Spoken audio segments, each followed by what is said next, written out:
আমরা প্রত্যেকটা দিন ব্যয় করি, ভগবানের কথা খুব কম, বিষয়ের কথাই বেশি। দিনের শুরু থেকে সংক্রান্তি পর্যন্ত প্রত্যেকটা দিন আমরা ব্যয় করি বিষয় নিয়ে, বিষয়, আশয় আদি, অর্থ আদি। এগুলোকে আমরা সর্বস্ব মনে করছি। এগুলোই বোধহয় আমাদের পরম সুখ, পরম আনন্দ, এগুলোই বোধহয় আমাদের সুফল, এগুলোই বোধহয় আমাদের জন্য সুদিন। কিন্তু আমাদের শাস্ত্র কি বলছে? যতুচ্চতা কথা লাপো বস পীযুষ বর্জিতম তদ্দিনম দুর্দিনম মন্নে মেঘাচ্ছন্নন দুর্দিনম যদ্দিনে দীনে মুনি শ্রেষ্ঠা শ্রূয়তে না হরে কথা তদ্দিনম বিফলম গেয়া জৈমিনী সত্যমুচ্যতে। পদ্মপুরাণ ক্রিয়া যুগ সারকুণ্ড প্রথম অধ্যায় শ্লোক সংখ্যা 33-34 বেদব্যাস লিখছেন। এই যে ভগবানের কথা হচ্ছে, যদ্দিনে দীনে মুনি শ্রেষ্ঠা শ্রূয়তে না হরে কথা তদ্দিনম দুর্দিনম মন্নে মেঘাচ্ছন্নন দুর্দিনম। আজকে একটু মেঘলা অবস্থা, মেঘ আসবে আসবে, বৃষ্টি পড়বে পড়বে, এরকম মনে হচ্ছে। বেদব্যাস লিখছেন মেঘাচ্ছন্নন দুর্দিনম, ওই মেঘে ঢাকা দিনকে তুমি দুর্দিন বলবে না। যথুচ্ছত কথা আলাপো বস পীযুষ বর্জিতাম, যেদিন মানুষের কান দিয়ে কৃষ্ণ কথা, হরি কথা, ভগবানের কথা, শাস্ত্রীয় কথা, এই কথাগুলো না ঢুকে তদ্দিনম দুর্দিনম মন্নে, সেই মানুষটার জন্য সেই দিনটা দুর্দিন। যদ্দিনে দীনে মুনি শ্রেষ্ঠা শ্রূয়তে না হরে কথা তদ্দিনম বিফলম গেয়া জৈমিনী সত্যমুচ্যতে। হে জৈমিনী, আমি তোমাকে সত্য করে বলতেছি, যেদিন মানুষের কান দিয়ে ভগবানের কথা না ঢুকে তদ্দিনম বিফলম গেয়, সেই মানুষটার সেই দিনটা বিফল হয়ে গেল। এবার আপনারা বলেন, মায়েরা বলেন, এই যে আজকে আমরা ভগবানের কথা শুনছি, এটা আমাদের জন্য বিফল নাকি সুফল? অবশ্যই সুফল। যদি সুফলই হয়, ঈশ্বরে যদি আমাদের সুফল হয়, ভগবানে যদি আমাদের সুফল হয়, তাহলে আমাদের হাত কেন ভগবানের সেবায় লাগে না? আমাদের মাথা কেন ভগবানের সেবায় লাগে না? আমাদের কান, আমাদের মুখ কেন ভগবানের সেবায় লাগে না?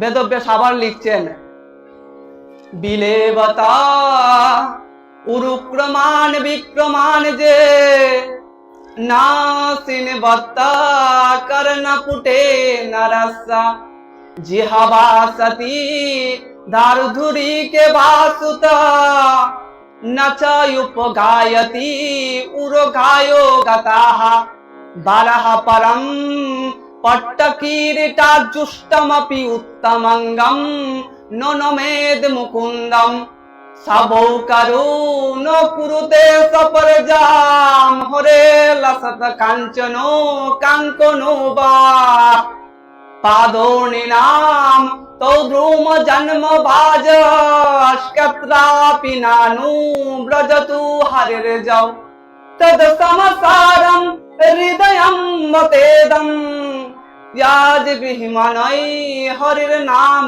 দেহি। দ্বিতীয় স্কন্ধ তৃতীয় অধ্যায় শ্লোক সংখ্যা 20, 21, 22, 24 ভাগবত। বেদব্যাস লিখছেন, বিলেবতা উরুক্রমান বিক্রমান যে নো শ্রীনবত্তা কারনা পুটে নরসা। ওর কান হলো সাপের গর্তের মতো, যার কান দিয়ে ভগবানের কথা ঢুকে না, ব্যর্থ হয়ে গিয়েছে। জিহবা আসতি দারদুরি কে বাসুত, ওর জিহবা ব্যর্থ, যে জিহবা দিয়ে ভগবানের গুণকীর্তন গায় না, ব্যর্থ হয়ে গিয়েছে। বেদব্যাস ধিক্কার দিয়ে বলছে, ওর জিহ্বা ব্যাঙের জিহ্বার মতো, ব্যাঙ যেমন বৃথা বাক্য আলাপ করে তদ্রূপ। বারাহ পরম পট্টকিরিটা জুষ্টমপি উত্তমঙ্গম নাম নমেদ মুকুন্দম, ওর মস্তক ব্যর্থ, যেই মাথা ভগবানের শ্রীচরণে নোয় না। সবৌ করুণ কুরুতে সপরজাম হরে লসত কাঞ্চনো কাঙ্কনো বা। দেখবেন মেয়েরা কত সুন্দর করে হাতকে সাজায় কাঙ্কন দিয়ে, ইত্যাদি ইত্যাদি, মায়েরা, সদমা মায়েরা। তো বেদব্যাস লিখছেন, ওর ওই হাতটাও ব্যর্থ, সুন্দর হাতটাও ব্যর্থ, ওটা হচ্ছে মরা মানুষের হাত, যে হাত ভগবানের সেবায় লাগে না। তদসমসারম হৃদয়ম বতেদম, ওর হৃদয় ব্যর্থ, যে হৃদয়ের বিষয়ে বাসনার ময়লাটাকে পরিত্যাগ করে ভগবানকে দর্শন না করতে পারলো, ওর হৃদয়টাও ব্যর্থ, বিফল হয়ে গিয়েছে সমস্ত কিছু। এই কারণে ভগবতী গীতায় বলছে, আমরা যে আজকে শ্রবণ করব তা হলো ভগবত গীতা। বিভিন্ন প্রকারের গীতা আছে, শিব গীতা, পাণ্ডব গীতা, গুরু গীতা, পরাশর গীতা, বিভিন্ন প্রকারের গীতা। তোর মধ্যে একটা হলো ভগবতী গীতা। সেখানে বলছে, এবং জন্মান্তরমাপি বিফলা জায়তে তথা নিষ্কৃতি বিদ্যাতে নাইবা বিষয় আনন্দ সেবিনাম। ওর জন্মটাই বিফল, যেই জন্মে ভগবানের বিষয়ে বাসনাকে পরিত্যাগ করে ভগবানের কাজে না লাগাতে পারলো, ওর জন্মটাই বিফল, যার ইন্দ্রিয়গুলোকে বিষয়ের দিকে লাগিয়ে দিল। সেই বিষয়ের কাটাকেই আমরা সেবন করছি। বৈষ্ণবরা, গোস্বামীগণ চমৎকার করে পদ রচনা করছে। তারা লিখছেন, সৌরভের আসে পলাশ শুকিলি নাসাতে পশিলে কীট, ইক্ষ দণ্ডে ভাবি কাঠ চুষিলি মন কেমনে পাইবি মিট, কণ্টকের তরু সদাই সেবিলে মন অমৃত পাইবার আসে, ওরে করিনি রে বাস, তোর গেল না গেল না গেল না পিয়াস, আপন কর্ম ফেরে। আমি ভেঙে দিচ্ছি আপনাদেরকে। কণ্টকের তরু, কণ্টক মানে কাটা, তরু মানে গাছ।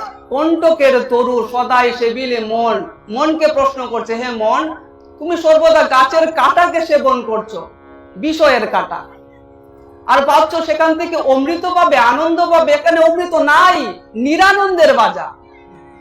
আপনি যদি স্বর্ণের দোকানে বা পেঁয়াজের দোকানে গিয়ে স্বর্ণ খুঁজেন, পাবেন স্বর্ণ?